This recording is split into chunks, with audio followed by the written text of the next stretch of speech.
Salut tout le monde, ça vous allez bien? Ici le psychopathe de la lecture. Alors aujourd'hui nous allons se pencher sur un sujet, donc c'est tiré du livre Guide de la vie quotidienne, vie familiale.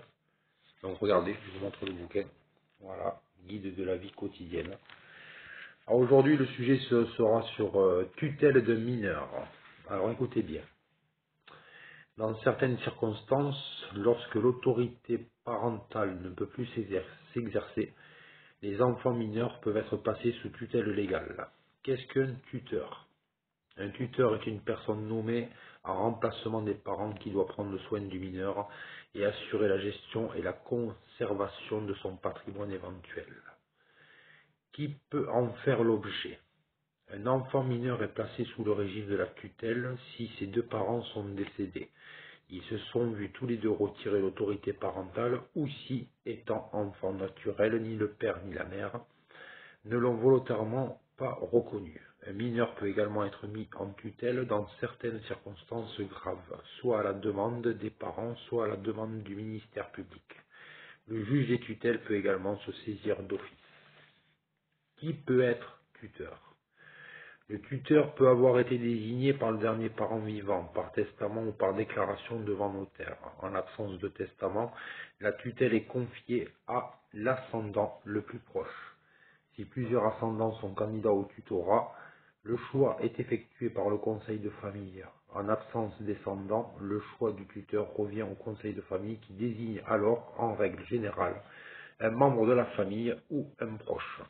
Si personne ne peut assurer la tutelle, celle-ci est confiée au service de l'aide sociale à l'enfance, ASE, dépendant du conseil général du département. Le conseil de famille doit alors nommer un subrogé tuteur parmi ses membres qui sera chargé de surveiller la gestion de tuteur de l'ASE et de représenter le mineur si les intérêts de ce dernier sont en opposition avec ceux du tuteur.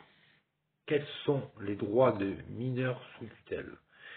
Le mineur capable du discernement est entendu par le juge des tutelles avant la réunion du conseil de famille. Le conseil de famille est réuni de plein droit à la demande du mineur âgé de 16 ans révolu ou à la demande de l'enfant de moins de 16 ans capable de discernement, sauf avis contraire du juge. Le mineur âgé de plus de 16 ans a le droit de participer au conseil de famille à titre consultatif, s'il a demandé sa convocation, s'il a moins de 16 ans et s'il est capable de discernement. Il peut également y participer si le juge n'estime pas sa présence contraire à son intérêt. Voilà. Après, quel est le rôle du tuteur?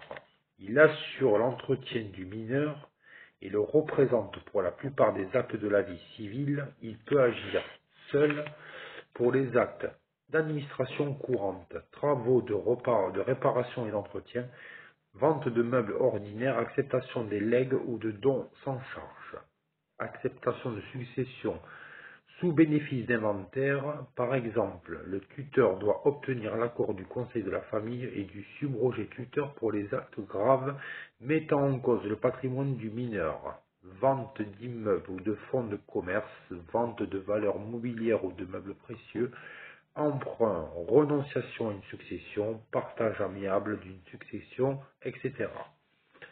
En cas de faute grave constatée dans la gestion de la tutelle, le mineur, le tuteur, le subrogé tuteur, le conseil de famille ou le ministère public peuvent introduire un recours devant le tribunal de grande instance.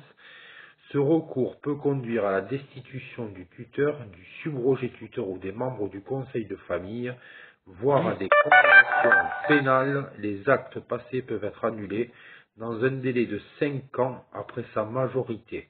L'ancien mineur sous tutelle peut par ailleurs engager une action devant le tribunal de grande instance s'il constate des irrégularités. Ce délai est ramené à 2 ans s'il demande l'annulation d'une délibération du conseil de famille pour irrégularité grave. Pour en savoir plus, adressez-vous au procureur de la République, au tribunal de grande instance, au tribunal d'instance juge et tutelle et au service d'accueil et de renseignement d'un tribunal au service de consultation gratuite par des avocats. Voilà. Ça, c'était un passage, les mineurs sous tutelle, guide de la vie quotidienne. Je vous montre le livre. Voilà, guide de la vie quotidienne. Allez, tchuss, salut les amis, ciao.